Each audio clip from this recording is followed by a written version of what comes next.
Hello, everybody. Welcome to a new episode of the Dissenter. I'm your host, as always, Ricardo Lopes, and today I'm joined by Dr. Hannah Bradshaw. She is an assistant professor in the Department of Psychology at Washington and Jefferson College. Her research program explores how interpersonal and ecological cues might affect our perceptions and decisions in the broader social world. While she has a wide variety of research interests, she tends to gravitate towards questions that pertain to disgust sensitivity, women's sociality, and consumer preferences and behavior. And we're going to focus mostly on those last three topics today. So, Hannah, welcome to the show. It's a pleasure to everyone. Thank you. I'm excited to be here. Great. So, first of all, why is it that people in general and men in particular place such high value on female beauty?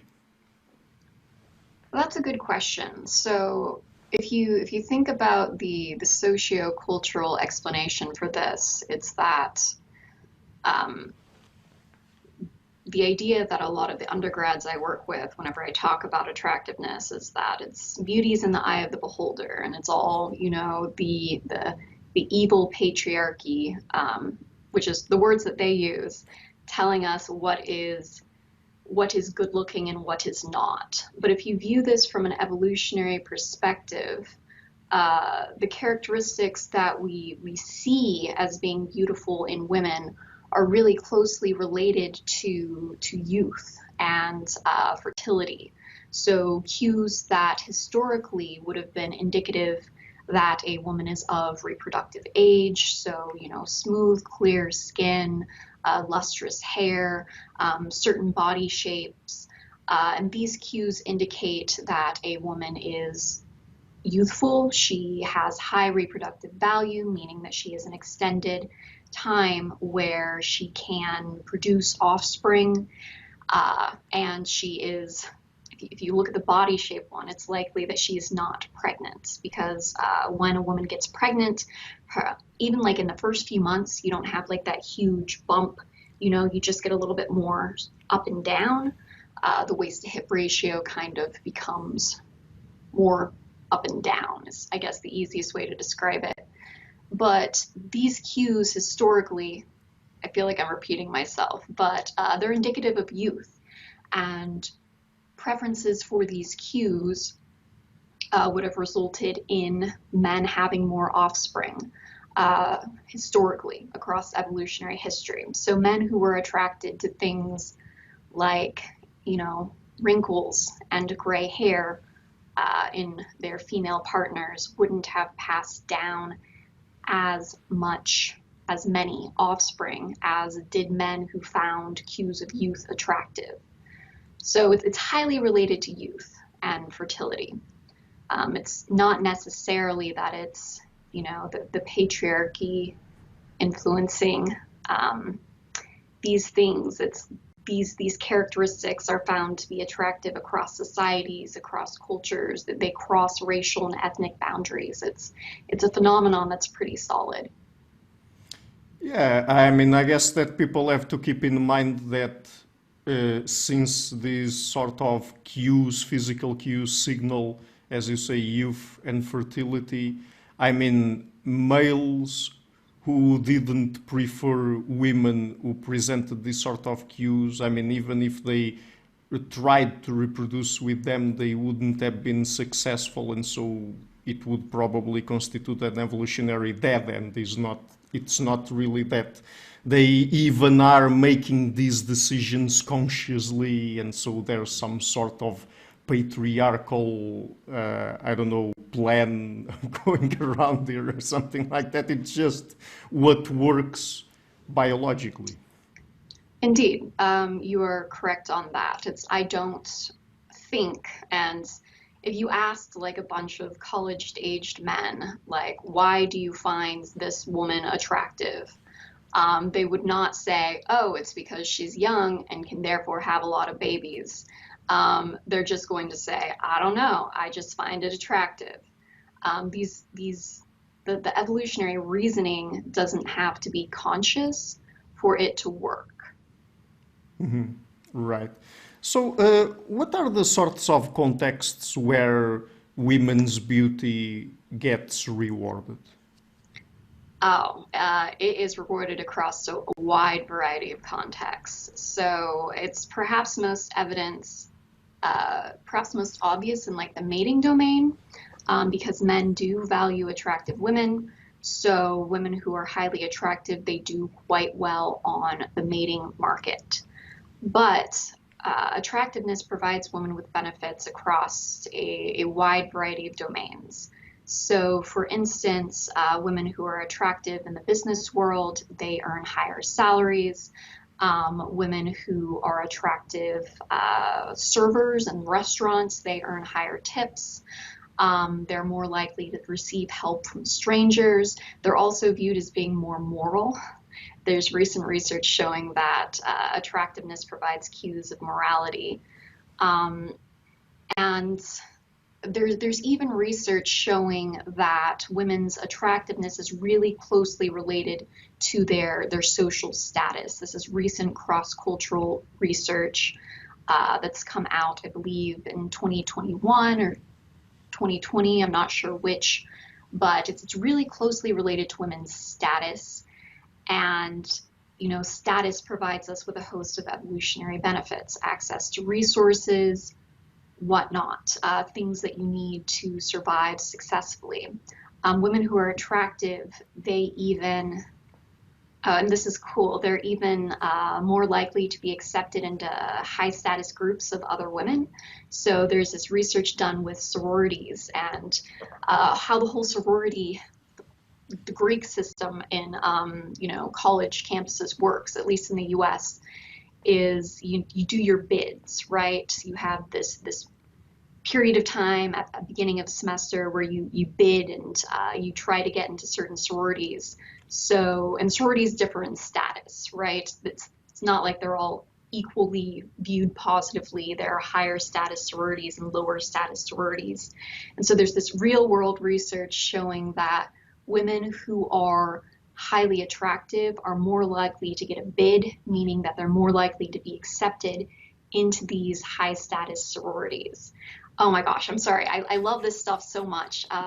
So there's even more research that's looked at like conversation patterns in dyads of women, so groups of like two women, and they looked at who was more dominant in the conversation, and they looked at whether this differed based on women's attractiveness. So women who were more attractive were more dominant in the conversation, suggesting that women's attractiveness also allows them to exert power over other women. So it doesn't just provide women with benefits in the mating domain, it provides women with a host of benefits across a wide variety of domains. Essentially, it's better to be attractive, which is unfortunate because you can't really help how attractive you are unless you can afford like a bunch of cosmetic surgery. If you're born, being not very attractive, it's just essentially the luck of the draw. So it's not really fair. Attractiveness is a form of privilege that we don't really talk about, but we should, in my opinion. Right. We will get into the cosmetic side of things in a second, but I mean, apart from the benefits and the privileges, it's also something, I mean, female beauty that triggers intrasexual competition, correct? Indeed, indeed. So, um, this is funny because I'm just going to tell you this story. So Sure. essentially, women view other women who are highly attractive to be threats to their mating goals, if you will. So women are most threatened by highly attractive women. And in grad school, I was in a lab where we had the grad students in the lab. I worked with Dr. Sarah Hill at TCU, and at one time there were 3 women grad students, including me, and then there's Jeff, who was an honorary woman grad student, which we joked about with him. But so essentially, if if we would have negative interactions with other women in our day-to-day lives, we had this joke where it was, oh, they just hate me because I'm hot. So I found that really funny. But essentially, women do view highly attractive women as being threats. They are more likely to be deceived by other women. There's work from my friend Eric Russell showing that as your attractiveness increases, women are more likely to report that they would deceive you in contexts of mating. Women are also more likely to be penalized in the job market by hiring managers who are women. So if the target candidate is a highly attractive woman, and the person evaluating them is lesser attractive, I don't know if that's the appropriate terminology, you're less likely, the candidate is less likely to be viewed positively. So it kind of gives you a sort of a penalty, if you will.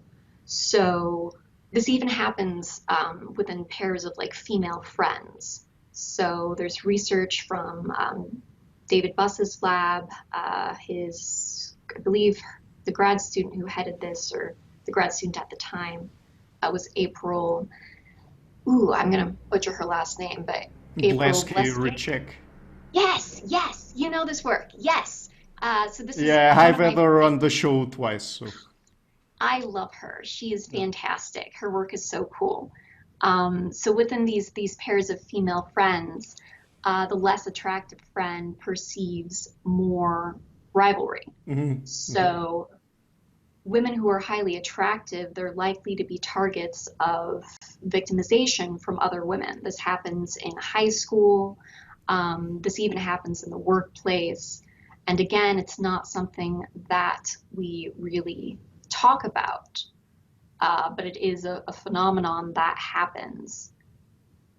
So sometimes it is not, if you are highly attractive, you do get benefits, but there are certain situations where that makes you more likely to be victimized by other women. Mm-hmm. Yeah. So, I mean, you also get some complications, I guess, at least in some contexts. Yes, there's always, nothing is always a net positive, you know, there's always costs and benefits. It's usually a trade-off. Mm-hmm. So, I mean, I guess that after all of these must be obvious, but what is appearance enhancement and why do women do it? So appearance enhancement is essentially anything that one does to make themselves look better.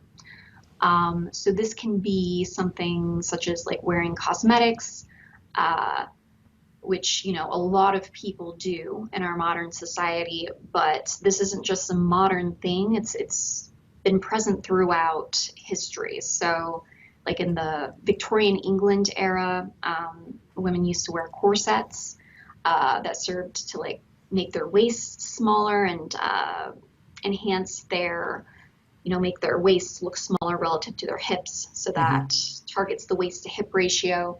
And nowadays you have like a resurgence of this. I don't know if you're aware of this. I keep getting these targeted ads on my Instagram about like waist trainers. Have you heard of those? Yeah, I mean, there's been a trend on TikTok or something like that where people use those sorts of things. But I mean, I don't go on TikTok a lot, but yeah, I've noticed that. And it's like, and those are just really bad for you in general because they like compress your internal organs. Yeah. And so I'm just really not a fan. So, you know, appearance enhancement, it's a wide host of things like wearing clothes that make you look better, wearing clothes that reveal certain desirable aspects of your body, like push-up bras.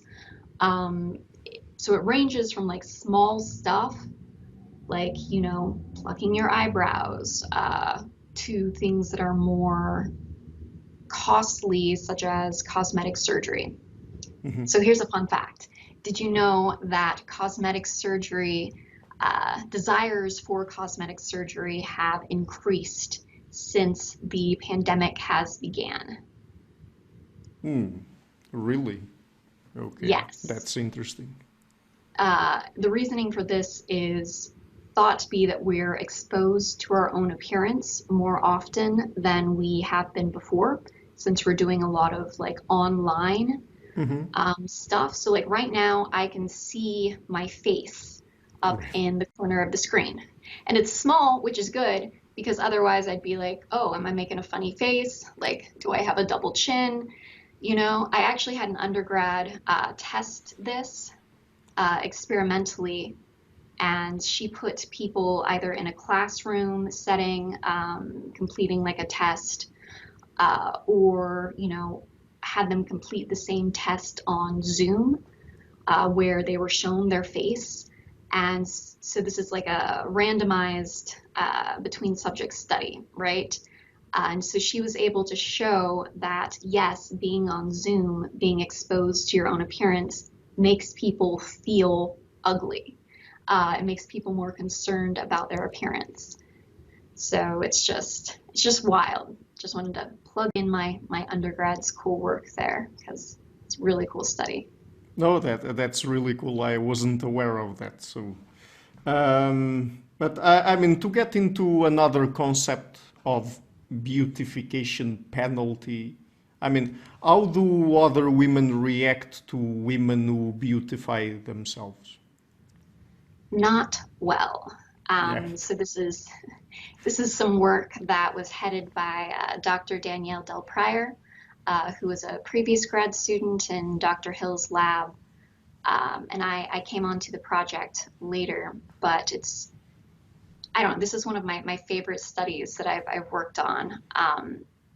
And essentially the idea here is that while women in general respond negatively to other women who are attractive, uh, purposely enhancing your appearance, if a woman has purposely enhanced her appearance via using cosmetics, this might signal something about her intentions, like her trustworthiness. Because, yes, women receive benefits from being attractive. So if a woman is attempting to enhance her appearance, might this signal that she is competitively motivated? Might this signal that she's untrustworthy? So we looked at this in a series of studies, and we show that women specifically view these women who have enhanced their appearance as having more undesirable traits. So they view these women who have used cosmetics as being more like deceptive and less trustworthy and wanting to get ahead at all costs.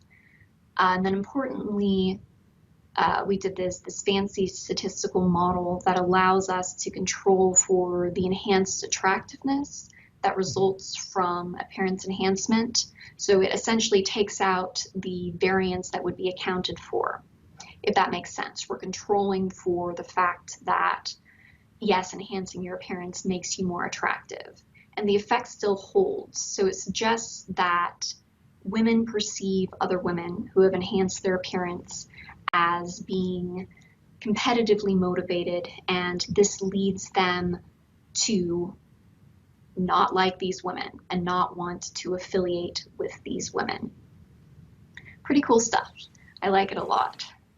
Yeah, but I mean, when it comes to the purposes of beautifying oneself, when it comes to women, I mean, what do they have in mind really when they do that? Is it just with the purpose of attracting a mate, in this case, a male mate, or do they also have other things in mind? That is a good question, and I'm really glad that you asked that because women enhance their appearance for a wide variety of reasons. It is not just to attract a mate. And this is one of my pet peeves, actually, so thank you for bringing it up. So, yes, In some cases, women do enhance their appearance to attract mates, but given that women's attractiveness is rewarded across a wide variety of contexts, it's reasonable that women would enhance their appearances in order to gain these benefits. So women, there's research showing this too. I'm not just saying this. This isn't just my opinion. So women do enhance their appearance to gain access to resources. Women enhance their appearance to attain status, and they also probably do it to feel better about themselves. Because let me just ask you one thing. In terms of gaining access to resources, is that through attracting males? I do not believe so, Okay. because we have this idea in our minds that attractiveness is related to status. So if you show people photos of women who are barefaced, they don't have any makeup on, versus women who are wearing cosmetics, people view the women who are wearing cosmetics as being higher in status and also being more likely to have a higher status profession.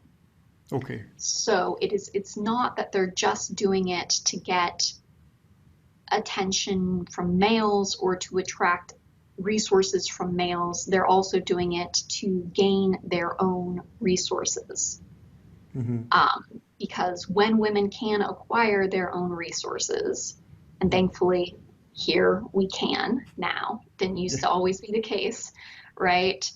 But when women can acquire their own resources, yes, they're going to do things that make it more likely that they can acquire these resources. And if enhancing your appearance works, it serves that purpose, then yes, women are going to do it. It makes sense. It's logical here. Like, why would you not do this?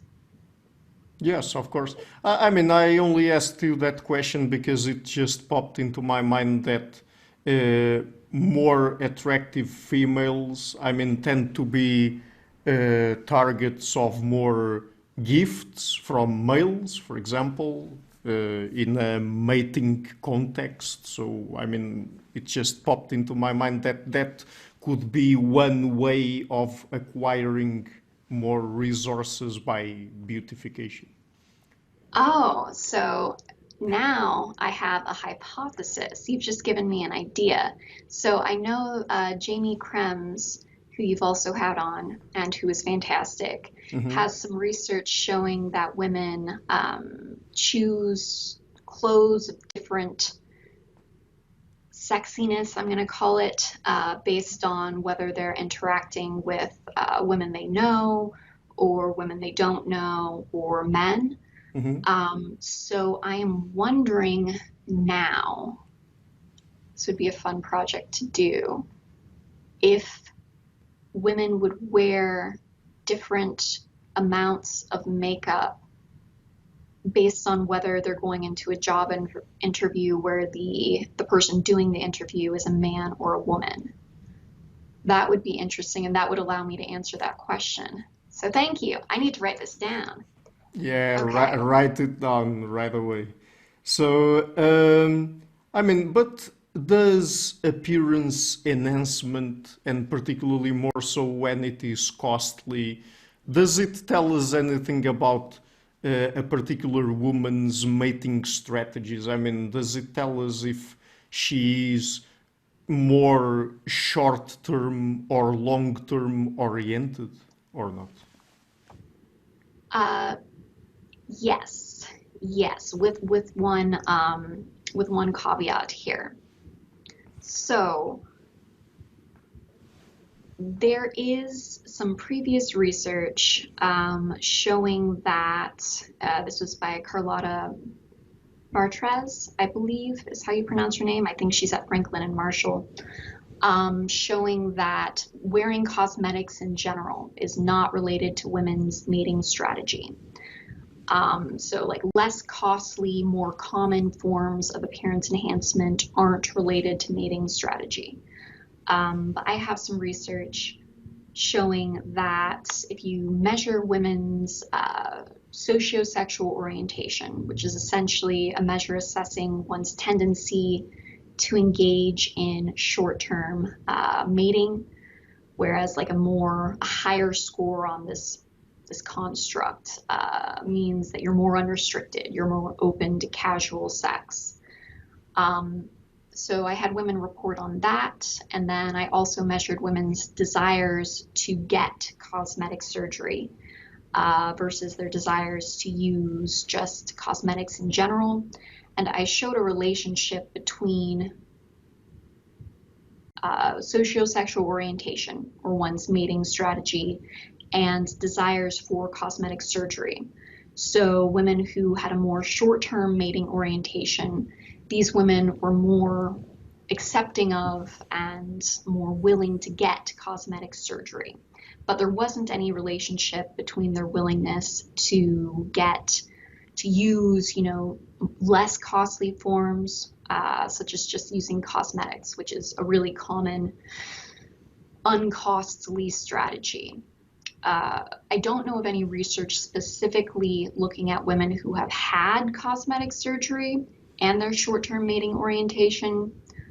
So I can't specifically say that women who have had cosmetic surgery are more short-term mating oriented, but I can say there's a relationship between wanting to get cosmetic surgery and mating orientation, if that makes sense. Mm-hmm. But just to be clear, in this case, sociosexuality correlates with short-term mating orientation, correct? Sociosexuality is a measure that I use to assess short-term mating orientation. So it's comprised of like 3 different subscales. So there's a behavior subscale. It's like how many different partners have you had sex with on one and only one occasion. So essentially, how many one-night stands have you had? And then there's an attitudes subscale, which is how open are you to casual sex? And then there's a desires, like how often do you have sexual fantasies about someone that you just met? So together, it's like a measure of how into casual sex are you, if that makes sense. Right, right. So just shifting gears a little bit now, what happens when men consume luxury products? I mean, what are the kinds of contexts where females pay attention to that? That is a good question. So luxury products in general, what they serve to do is they signal status and wealth. Because these products are more expensive than budget versions of the product, they essentially signal that you have wealth to spare. Women in general desire status and wealth in their male partners. And so in contexts where it is harder to gain access to resources, such as in contexts of recession or scarcity, we should expect that women are more into men who have these luxury products, because when it's hard to have money because there's no money around, if you have these products, it means, hey, I not only have money, I have money to waste on these luxury goods. So we should expect in general that women place higher emphasis on signals of wealth when resources are scarce. Did I answer your question? And I mean, in this case, these are obvious, costly, and honest signals of wealth, because it's not that anyone can go around driving a Ferrari or having a Rolex or something like that, right? Yes. So we should in general assume that they are honest signals, but if you want to go on a tangent, now there's like the counterfeit luxury good market, Okay. where you can like have a knockoff Rolex, that isn't really a Rolex. uh, but that still provides that signal. But in most cases, if you are portraying real luxury good products, this is a honest signal of wealth. I guess unless you buy it on credit, which people do now, and you just have a bunch of credit card debt. Yeah, sure. But I mean, we could say, I guess, that women tend to place high value on a male being able to provide resources and being wealthy and having social standing and things like that. But I mean, in cases of economic stability, is it that they don't care that much about these luxury goods and they place more value on other things or not? That is a really good question. So, in general, yes, women value these things, things that are signals of status and wealth. Um, so, this preference is relatively just like a solid preference, but in times of economic scarcity, and I'm essentially saying the same thing that you are, but I'm just focusing on a different aspect. Uh, in times of economic scarcity, we should expect that this preference becomes higher. So you could say, yes, the preference is lower in times of economic stability, but the main emphasis here is that in times of scarcity, these preferences become higher. Essentially, it's the same thing. It's just where the emphasis is being placed. Okay, but then why exactly? Do we know that? Why is it higher in times of Economic economic? scarcity. Yeah. Okay, so essentially, you can think of this as the costly signaling principle. So first, let's talk about peacocks, right? Yeah, always So about peacocks. Yeah. I love the peacocks. I lived on a farm. I didn't live on a farm. I lived near a farm that had peacocks. And have you been around peacocks ever? Yeah. Like Yeah. Yes. on a Yes. Yes. Yes. face-to-face, I, personal I mean, basis? I was just laughing because the peacock is always, always, always the example that comes first when people talk about costly signaling. Yes, and it's because the males have these really fancy, intense tails, and these tails are really costly to produce. It's like they are huge. And if you've ever seen one try to fly with this big tail, it's hard. It's like because it's real hard to fly. They're not very aerodynamic with that huge tail. And I mean, Uh, it becomes harder to escape from predators, even so. yes, particularly. So therefore, the tail is a costly signal. It is Yeah. hard to display. And we can think of luxury goods in the context of scarcity as being a similar costly signal. When resources are scarce, when we're in the context of, an economic recession, which I hear that we might be heading into another one, which is scary. Yeah. Um, yeah, not looking forward to that. But No in these one contexts, is. No one is. yes, yes, it is not going to be a good. But in these contexts, having luxury goods is a costly signal. There are fewer resources around. It is harder to attain resources. So if you have the wealth to spare and you can buy these products, this means that you are essentially a high quality mate. You have these items, these goods that indicate you have wealth to throw around. You can not only meet your immediate needs for shelter, food, etc., but you can also, buy a Rolex or buy like the name brand hat. Or drive a Ferrari.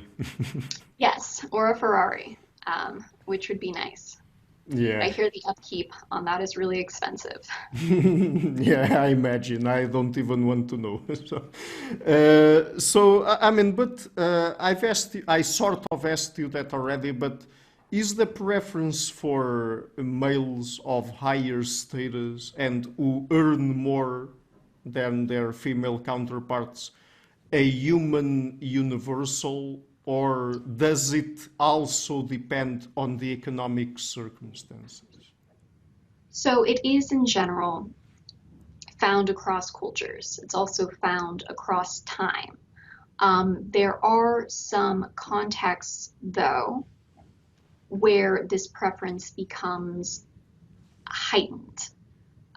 So, for instance, sex ratio influences this, um, but it is never the case that the sex difference switches, if that makes But in sense. that case, sex ratio, that would happen if there's much fewer females than males, correct? When Okay, so when we think about sex ratio, there are certain contexts where there's like not a lot of good men around, right? So there's a lot of women and there's Oh, not okay. very many male partners. Mhm, So mhm. in Yeah. those contexts, and this is recent research by Danielle Conroy Beam, I think it just came out in 2021.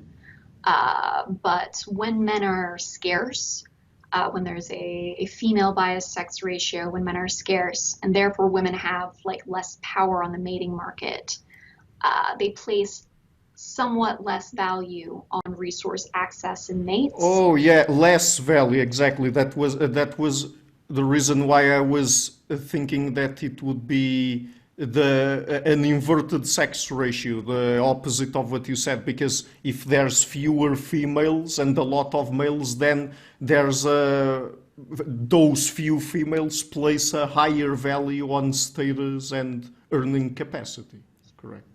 Those few females still place higher value than do males.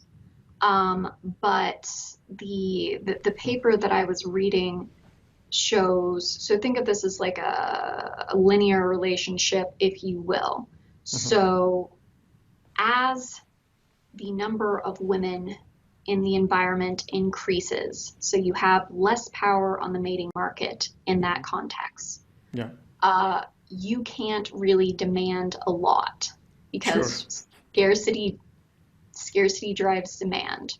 right? So in those contexts, your value, if you are a woman, the value that you place on status and cues of wealth is slightly lower than the value that women place on these things when they can demand higher value on the mating market. And Does that even make and sense? even then it's only slightly lower, right? Yes, it's Okay. not like a huge difference. The fact that women value status and resources in their mates is it's found across cultures. So it's never that men value status and resources more in mates than do women. Yeah, that's interesting. So another completely different question. Tell us how intersexual competition influences women's trust in female versus gay male sales associates. Okay, so this is fun stuff, and this Yeah. is research headed by I like to give credit where credit is due.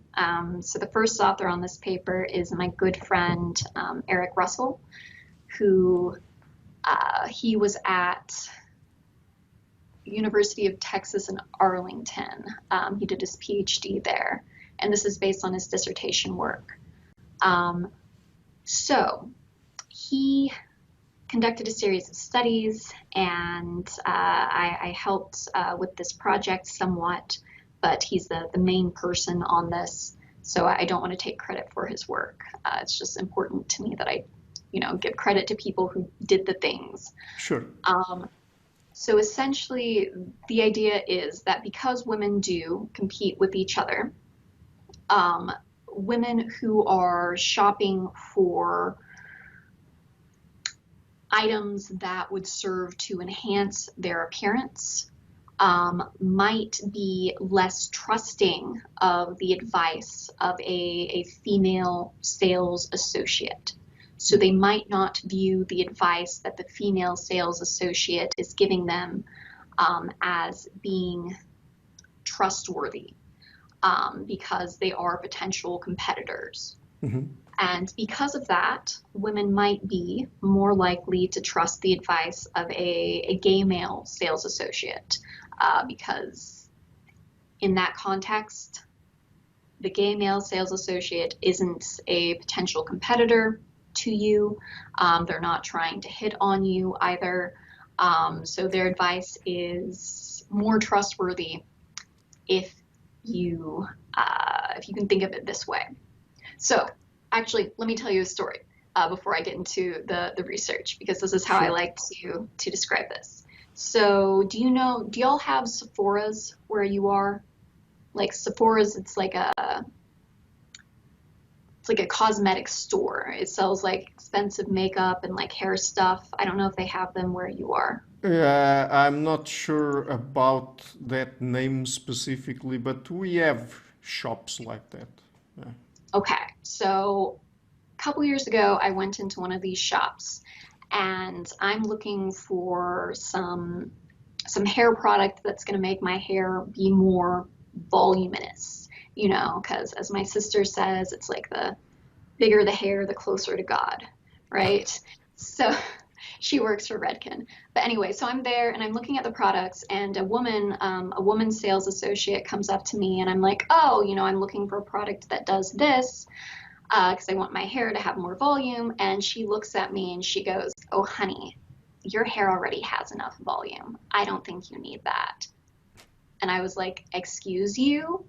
So I left and I didn't buy anything. And then a couple days later, I went into the same store and there was a gay man working, and I was like, here is what I want. I want something like this. And so he was like, oh, you should try this product, and you should also try this product. And have you thought of, we have this new eyeliner in, and it's really great. And I was like, okay, I will buy all of the things. So I spent, of course, way too much money, which was a problem, but I digress. So anyway, back on topic. The idea here is that even in the context of the sales environment, women might not be likely to trust the advice of a heterosexual female sales associate. They tend to perceive, in general, the mating advice of gay males to be more trustworthy than that of heterosexual females, as heterosexual females pose as potential rivals. So in this paper that came out a couple years ago, there's qualitative data showing that, yes, women do perceive gay male sales associates to be trustworthy. And then there's some correlational work showing that when women perceive competition from female sales associates, they're more likely to trust gay male sales associates. And then there's a couple different studies showing that, yes, women indeed are more likely to trust the product recommendations from gay male sales associates versus straight female sales associates because they view them to be more trustworthy. They don't view them as having an alternative agenda, if you will. They're not trying to, make your hair less voluminous or anything of the sort. Mm-hmm. And I mean, these also, the explanation for all of these also derives from what we've been talking about in terms of female intrasexual competition and things related to beautification and stuff like that, correct? Indeed. Indeed. So it is particularly true for, it's particularly true for actually two groups of women. So women who are highly attractive are particularly likely to be targets of indirect victimization from other women.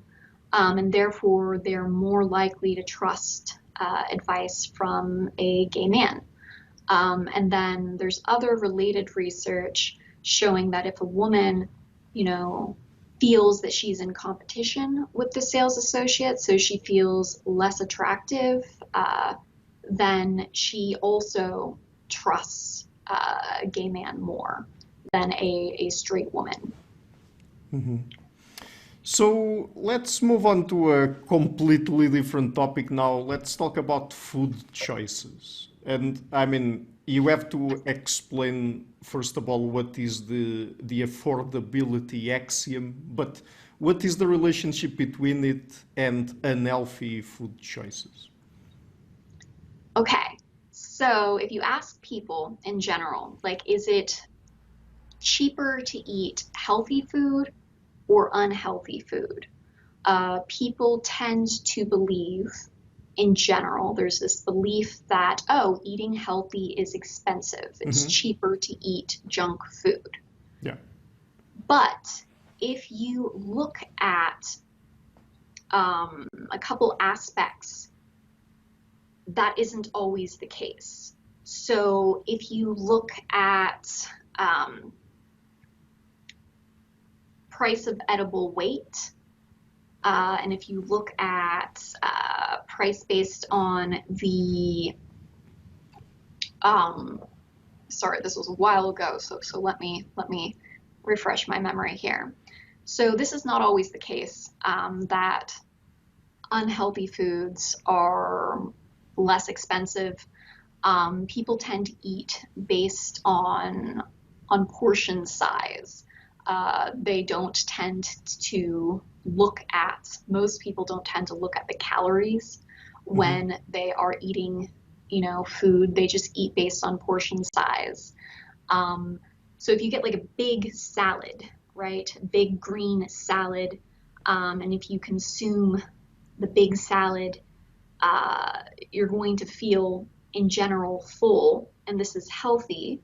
Whereas if you eat like a couple, like let's say a double cheeseburger, this is also going to maybe make you feel full and it's less healthy. But it is not always the case that healthy food is more expensive. People tend to believe that in part because of motivated reasoning, which essentially is the concept that we believe what we want to believe. Our beliefs are motivated by our interpersonal characteristics, by what we want to do. So if you want to eat unhealthy food, you're going to think that, oh, it's too expensive to eat healthy, which is supported. There's a correlational study supporting it in this project that I worked on. So yes, beliefs in the affordability axiom are related to less healthy food choices. If I stick you in a room where I'm baking cookies, so such a clever design. They literally baked Toll House chocolate chip cookies under a desk, so the room was filled with like this cookie scent. And people who are stuck in that room versus a unscented room, those in the room, the smells of cookies are like, oh, it is too expensive to eat healthy. You know, eating healthy is expensive. So essentially, our food choices are guided by motivated reasoning. It's not necessarily that eating healthy is too expensive. It is that what we decide to eat is based on what we want to eat. Because you could essentially live, you could buy like a big thing of rice and a big thing of, you know, beans, and then, you know, if you're lucky enough to live where there's fresh produce, you can buy fresh produce for relatively cheap. So you can eat healthy and not spend a lot of money. But I mean, if you go to the Whole Foods and you're buying like those prepackaged healthy meals, of course you're going to spend a lot of money. But in general, it is possible to eat healthy and not spend a lot of money. But people's desires to eat unhealthy food does lead them to believe that it is too expensive. Yeah. So, still on the topic of food, you published a recent paper, a very interesting one, where about how the willingness to try new foods impacts perceptions of sexual unrestrictedness and desirability. So you have to explain that. Okay, so this is one of the pet projects that I did in graduate school. And it's actually based on I got this idea based on a conversation that I was having with, I can't remember if it was with my advisor or if it was in a class, but essentially we were making jokes about somebody's ex-partner who would only eat like mac and cheese and chicken nuggets and wouldn't try any new foods. So they were very restricted in their eating choice. And then somebody made a joke about what that means for their behavior in the sexual domain. And so this led us to think, is there a connection between one's willingness to eat new food and how people perceive their sexual proclivities in general? Mm-hmm. So we have a series of studies showing yes, if you are willing to eat new food, people view you as being more sexually attractive and more romantically desirable than someone who is not willing to eat new food. We show this in a between subjects design. We show this in a within subjects design. So people think that you're more into short-term mating. If one is willing to try new food, it's like, oh, this person is more into casual sex than someone who is less willing to try new food. Okay, but then the other question is, are people right about that? Do you know anything about that? So there is research by Laith al-Shawaf showing a correlation between one's willingness to try new food and their sociosexual orientation. So it exists. I mean, it's a small correlation, but there does seem to be a relationship there. So if you have a shorter mating orientation, a more short-term oriented, I'm just messing up words here. If you're more into short-term mating, you are less food neophobic, meaning that you are more into trying new foods, because food neophobia is like fear of new foods, right? So yes, it is a thing. And does this also work? And now I'm talking again about people's perceptions and not exactly if there's really any correlation or not, but does it also happen with the willingness to try new things in general, not just food? Yes, so good question. Good question, because this is the big misunderstanding about, because this research got some popular press, and then people in the comments sections, which I know I shouldn't read, were all like, oh, it's just openness. It's just openness. And it is not. We ruled out that explanation because there was a study where we have a control profile where it's just no information about food or willingness to try new things. And then we have two different profiles where we vary one's willingness to try new food and one's willingness to try new things. So one person is like, hey, I am super into new food, really, really into new food. I like trying new food, but I don't like trying new things. things. So I'm essentially low in general openness. And then the other one is the reverse. So it's, I don't like trying new food. I like to stick with what I know. But I'm really into trying new things. I like trying, new TV shows. I like new music. I like new books. So here, we varied the two. So that would allow us to tell, is it just openness? Is it just general openness, or is it specific to food? Mm-hmm. And it's specific to food.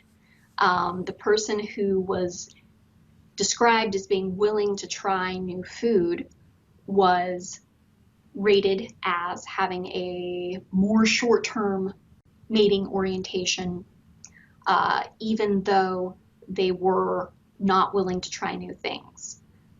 So yes, it is specific to food. There seems to be this association there with food, not just general openness. Yeah, because I mean, I might be wrong here, but even when it comes to openness to experience, there's many different ways people can be high in openness. I mean, I can be high in openness because I like a lot non-fiction books. Other people like fiction books, or I might like to travel, or I might like to meet or to know about new cultures or being. I mean, what I'm trying to say is that there's many different ways of being open to experience, and you don't necessarily have to like to be exposed to new things in all different domains, right? Indeed. Indeed. I think you're onto something there. Yes. No. I'm just getting all sorts of good ideas. I'm not necessarily a personality psychologist, but I wonder if they have, oh, that would be fascinating. If they have like parsed out aspects of openness. Oh, that would be cool. I'm writing this down. Okay. Thank you. Okay. I guess people in academia have to hire me just to come up with new ideas and hypotheses. I mean, yeah, hey, if you want to write a grant with me, I could have you like come and you want to live in Pennsylvania? There's lots of snow. Well, I know nothing about Pennsylvania, to be honest, so. That's okay. I don't either. Okay. Well, I mean, because I moved here during COVID, right? So I basically stay home with my poodles and watch a lot of Netflix. Okay. So, I mean, let's just, before we keep on talking about those things, let's just finish the interview then. Where can people find your work on the internet? Oh, yes, I am on the internet. So I am on the Twitter. And let me Google this real quick, if I can spell Twitter right. My Twitter handle is at HK Bradshaw. And then there is a link to my page. I have a page where I have my research publications on there. Yeah. So if they want access to those, they can please contact me. You can send me an email. My email is on my webpage. And I don't know, I like talking to people. So if you have any questions, please feel free to reach out. Okay, great. So thank you so much for taking the time to come on the show. It's been really nice to talk to you. Yes, thanks for having me. I appreciate it. Hi guys, thank you for watching this interview until the end. If you liked it, please share it, leave a like and hit the subscription button. Please also consider supporting the show on Patreon or PayPal. All of the links are in the description of the interview. This show is brought to you by Enlights, Learning and Development Done Differently. Check their website at enlights.com. I would also like to give a huge thank you to my main patrons and PayPal supporters, Karen Litske and Blanchett, Perga Larsen, Lau Guerrero, Francis Ford, Hans Frederick Sunder, Ricardo Vladimiro, Craig Healy, Adam Castle, Olaf Alex, Jonathan Wiesel, Jacob Klinkby, Matthew Whittingbird, Arno Wolf, Wolf, Tim Hollacy, Henry Kalenius, John Connors, Paulina Barron, Philip Forrest Connolly, Jerry Mueller, Herbert Gintis, Bo Weingard, Rebecca Newberger Goldstein, Dan Demetri, Robert Windager, Rui Inácio, Arthur Coe, Zup, Marco Neves, Colin Holbrook, Bernardo Seixas, Paulo Santurbano, Simon Colombo, Jorge Espinha, Phil Kavanagh, Robert Inguanzo, Michael Stormir, Eric Neumann, Samuel Andreev, Tiago Nunes, Bernard Ugni, Alexander Dunbauer, Fergal Cusson, Evan Bodrenko, Hal Herzog, Don Ross, Jonathan Librant, Oslam Bullitt, Nathan Nguyen, Stanton T, Samuel Correa, Eric Hines, Mark Smith, J.W., João Eira, Tom Hummel, David Sloan Wilson, Yacila Dez Araújo, Eden Solon, Romain Roach, Dmitry Grigoriev, Diego Londonio Correa,